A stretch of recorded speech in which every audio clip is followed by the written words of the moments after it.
Бехтерев ауруы дегеніміз не? Немесе өзін өзі емдеп жүрген жігіт. Авторы Базаркүл Қалбыр. Жалпы адамға сау кезінде ауырып қалу мүмкін деген ой әсте келмейді. Келмегені сол, өзінің күнделікті не ішіп жүргеніне, ағзасына қандай дәрумендер жетпей жатқанына да мән бермейді. Оның үстіне 21 ғасырда қимыл қозғалыстың аздығының, тіршілікте кездесетін түрлі күйзелістің де денсаулыққа кері әсер ететіні қаперіне де кірмейді. Ең өкініштісі, әбден асқынғанда дәрігерлерге жүгіріп жүргені. Бұл күнде адам естімеген ауру түрлері көп. Дәрігер бір ақсақалды әбден тексеріп, сізде гастрит, пандокрит, артрит аурулары бар дегенде түкке түсінбей, айналайын-ау, менде өңкей ит жайлап кетіпті ғой, ол бәлелер қайдан кіріп кеткен деп таңғалған екен.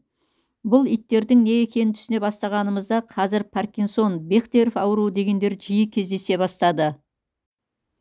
Ресейде Бехтерев ауруымен 400 мыңнан аса адам сырқаттанады екен. Міне, бұл адамдар арасында біртіндеп көбейіп келе жатыр деген сөз. Бұл сырқатты орыс ғалымы, медицина ғылымдарының докторы, рефлекстер туралы ғылымның негізін салушы Владимир Михайлович Бехтерев 1890 жылы тапқан. Сондықтан да бұл ауру оның есімімен аталады. Әттеген айы, дәрігерлер әлі күнге дейін оның неліктен пайда болып, қалай жазылатынын таппай келеді. Бұл ауру жас талғамайды. Кейде 10 немесе 20 жастан кейін-ақ бастала береді. Оның ең қиындығы мынада. Ол түрлі ауруға ұқсайды. Сондықтан науқастан бастап дәрігерлерге дейін таппай көп әуре сарсаңға түседі. Сонымен бұл қандай ауру? Оған қысқаша тоқталайық. Медицинада төмендегідей анықтама берген. Бехтерев ауруы деп буындардың, соның ішінде омыртқа бағанасы буындарының созылмалы жүйелі қабынуын айтады. Осыған байланысты омыртқа бағанасы өз әрекетін жоғалтып, белгілі бір қалыпта қимылсыз бекіп қалады. Осы аурудың шығуында ішек және зәр жолдарының инфекцияларына зор көңіл бөлінеді. Ағзада дәнекер ұлпаның метаплазия жолымен шеміршек және сүйек ұлпаларына айналуын күшейтетін химиялық құрылысы қай жерде түзілуі белгісіз зат пайда болады. Қысқа мерзімнен кейін осы жерде фиброзды, кейін сүйекті анкилоз дамиды. Буын қабында, синовиалды қабықтарда, басқа да жұмсақ ұлпаларда алдымен шеміршектену процесі жүреді.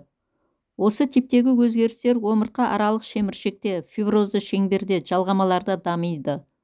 Бұл ауруда буыннан тыс жерлерде де өзгерістер болады. Аурулардың 25%-ында жіті ирит, иридоциклит, кератит, конъюнктивит, ал 2-8%-ында қолқаның қабынуы байқалады. Міне, өздеріңіз байқап отырғандай тек омыртқа ғана емес, түрлі ауруға жол ашылады. Әлі күнге дейін дәрігерлер оның емін таппай келеді. Тек дәрі егудің күшімен аздап ауырған басылуы мүмкін, бірақ түбегейлі тоқтата алмайды.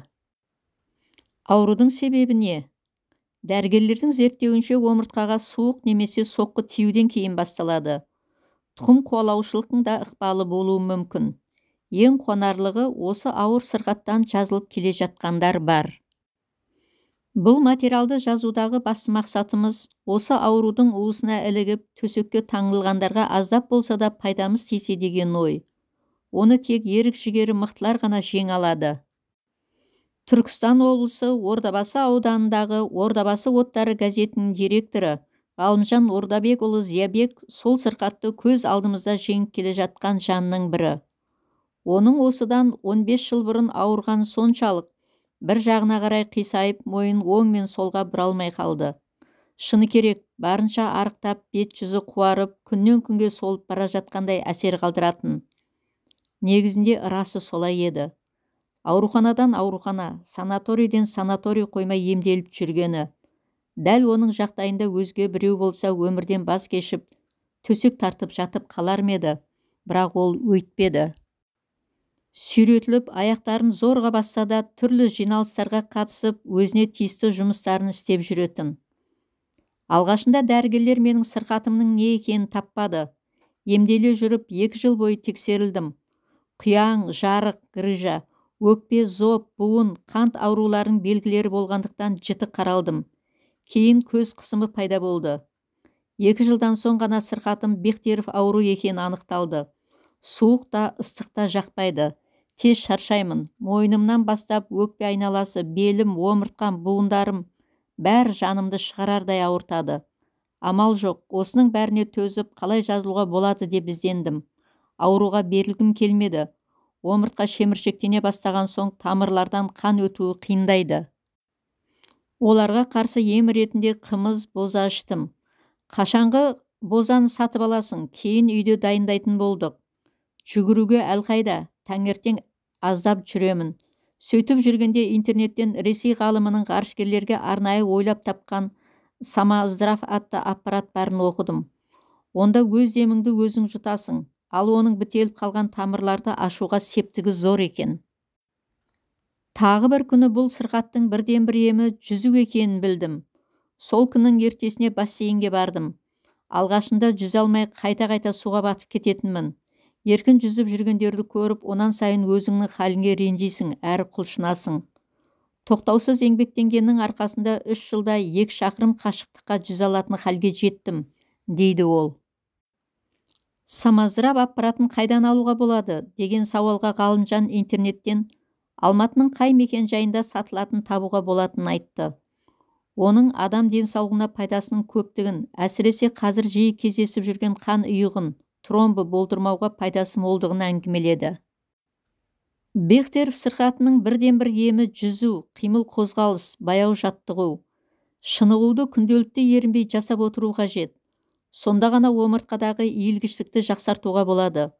Қол мен аяқтың бұлшық еттерін күшейту үшін арнайы снарядтар мен тренажерда жаттығудың, отырып тұрудың пайдасы зор. Аш қарынға таңертең 1 кесе су ішіп, онан соң түнде 200 грамм айранға 100 грамм қарақұмық салып қойып, әлгі ішкен судан кейін жарты сағаттан соң жеу керек. Су ағзадағы ішектерді тазартса, қарақұмық күш-қуат береді.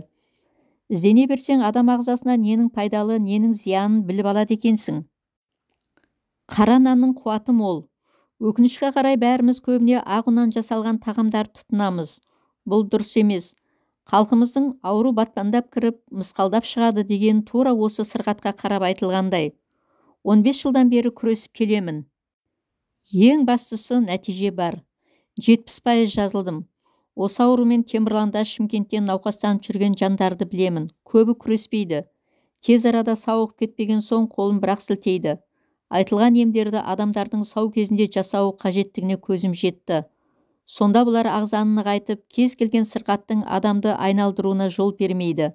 Жарығы, яғни грыжасы барларға жүзу мен турникке тартылудың пайдасын айтсаң, сен әптен жазылып алшы, сонан соң көремін дегеніне таң қалам, деп ол кей таныстарының өз денсаулығына соншалықты жүрдім бардым қарайтынына қынжылды. Америкалық Ким Чимберс атты балерина әйелдің осыдан бірнеше жыл бұрын қайғылы жағдайдан аяқтары жансызданып қалады. Ол қос аяғын қалпына келтіру үшін жүзумен айналысады. Нәтижесінде Фароллан аралынан Алтын қақпа көпіріне дейін 50 километр қашықтықты 17 сағатта жүзіп өткен. Бұған дейін бұл қашықтықты 4 ер азамат қана бағындырған екен. Байқасаңыз, жеңіске ол үздіксіз жаттығудың, жазылсам деген зор мақсаттың арқасында ғана қол жеткізгені анық. Сол сияқты Бехтерев ауруын тек ерік-жігері мықтылар ғана жеңе алады. Ешкімге ауру бермесін. Ауыра қалған жағдайда жоғарыда айтқандай төзім мен үздіксіз жаттығудың арқасында ғана жазылатын есте сақтай жүрсе дейміз. Қадірлі достарым, сіздерге жазылмайды деген Бехтерев ауруы туралы мәлімет ұнаса, онда каналға тіркеліп, лүпіл басып кетіңіздер. Комментарийде жаза кетуді ұмытпаңыздар. Еліміз аман, жұртымыз тыныш болғай. Келесі кездескенше достар.